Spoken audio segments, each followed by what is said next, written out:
Okay, we're gonna go over some Sig Fig things because we had some trouble on our test. So we're just gonna do a quick review of Sig Figs. So Sig Figs are essentially the digits in a number that are meaningful. We've actually measured them. So significant figures is what that actually fully stands for. I just never want to say that every time. So Sig Figs, if we're looking at numbers, anything that's not a zero is always a significant figure. So like that's the number that we know. Zeros at the end of a number are significant if there's a decimal. So like this one, that's at the end, but there's a decimal. So that's significant. If we were to write that in scientific notation, we would write it. So like this one is 4 sig figs because they all count because they're not zeros. This is 1500. The 1 and the 5 count. The zeros do not. So essentially this means that this is actually somewhere between like 1495 and 1505, something like that. It's rounded to 1500. If I wrote that in scientific notation, it would be 1.5 times 10 to the third. It's easier to see sig figs sometimes in scientific notation. So there's 2 sig figs there. This one, if the zero is in the middle of the number, it's going to be significant. So it's kind of acts the same as any other number if it's in the middle. So that means the 2, the 0, and the 2 are significant. This is at the end, and there's no decimal point in the number, which means we're not going to count that. If I wrote that in scientific notation, this one would be 2.02 times 10 to the 1, 2, 3. So that's going to be 3 sig figs in that one. The decimals, if there's a decimal and the zeros are at the beginning, that's essentially just a placeholder to keep the decimal where it's supposed to be. If I were to write this in scientific notation, I would write it as 1.5 times 10 to the negative third. So these zeros are gone. They're just there to keep the decimal point in its spot. So that means they are not significant. So they're at the beginning of the number. So there's just 2 sig figs in that one. So then here, again, the zeros at the beginning are not significant. If I wrote this in scientific notation, it would be 2.0 times 10 to the negative 2. So this 2 counts and this 0 counts. So at the end, it's significant if there is a decimal. Okay, this 0 is just there to hold the decimal there. This 0 is to tell us that we know that digit is a 0. Okay, so that would be 2 sig figs again. And then this one, the zeros are in the middle, so that means they count. So all 4 of these digits would be significant figures. And so essentially what this means is when we're doing problems, we have to look at all of the measurements that we used to do our calculation, and we need to see which one is the least precise measurement. Because if I have kind of a guess on one of my measurements, then my total answer is only as exact as that number is. So we're gonna look at a couple of examples. So we've got some area problems. So let's say I have 2 different areas. This one, I know, I say it's 5 feet by 4 feet. So 5 feet, this could be 4.75 feet, and we would call it 5 feet. So if I do 5 times 4, I get 20. That's only 1 sig fig. So it's probably to the nearest foot. So this is 5 to the nearest foot. This is 4 to the nearest foot. So this is 20 square feet to the nearest square foot. So this is our only sig fig because these only have 1. Okay.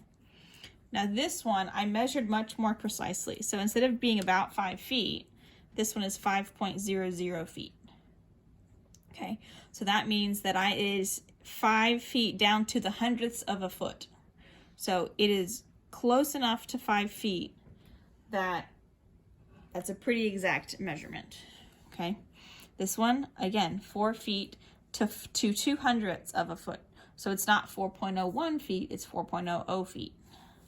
Okay, so if I multiply these, it's 20 but with 3 sig figs,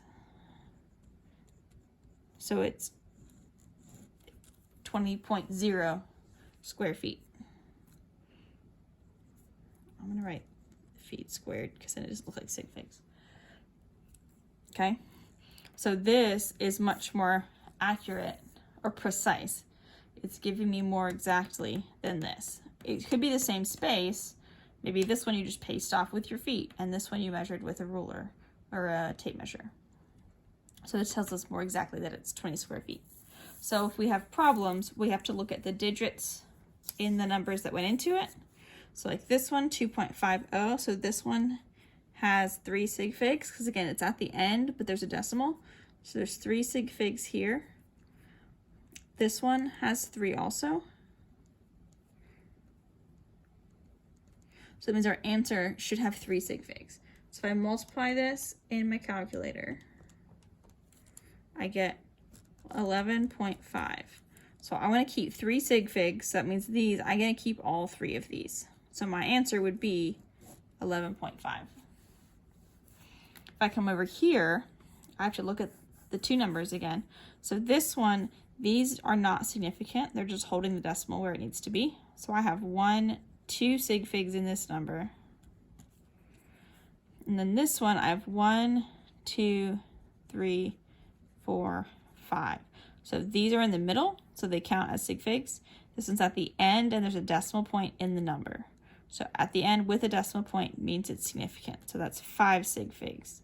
So this one's very exact. This one is not nearly as exact. So this is my limiting factor. So that means I cannot be more exact than this measurement. So if I go 0.015 times 1.0050, that gives me an answer. Sorry, it's a 0, not a D. 0.15075. So then I'm going to look here. So 2 sig figs is what I need to round this to. So these zeros don't count. They're at the beginning, just holding the decimal still. So I'm going to keep this digit and this digit. And you need to round to this. So when we're rounding, we need to always make sure that we look at the next digit. If this is anywhere from 0 to 4, this stays where it is. If it's 5 and up, then this goes up by 1. So 0.015 is going to be my answer to that. Okay. Now notice this didn't actually change from this because this is very close to 1. So then this one, it's longer. I've got more measurements. I do the same thing though. So I'm going to look at each measurement, say how many sig figs does each one have, and then when I get the answer, I'm going to say, okay, what do I round this to? So let me just type it in my calculator real quick. So 25 times 40 times 375 times 50.0, I get 1875000. So I'm going to look at this. So this has 2 sig figs. This has 1, only this 4. There's no decimal, so the one at the end does not count. So that's 1 sig fig. This has 3 sig figs because everything that's not a 0 always counts. This one has 3 sig figs, so that these 2 count because there's a decimal in the number. So decimal in the number means the ending zeros count. So it's 3 sig figs. So if I look at the number of sig figs in all of my measurements, I go with the lowest number, which is 1. So that means that I can actually only give this to 1 sig fig. So that means I look at this number to tell me how to round it. That's big 5 or up, which means this is going to go up to 2. And then literally,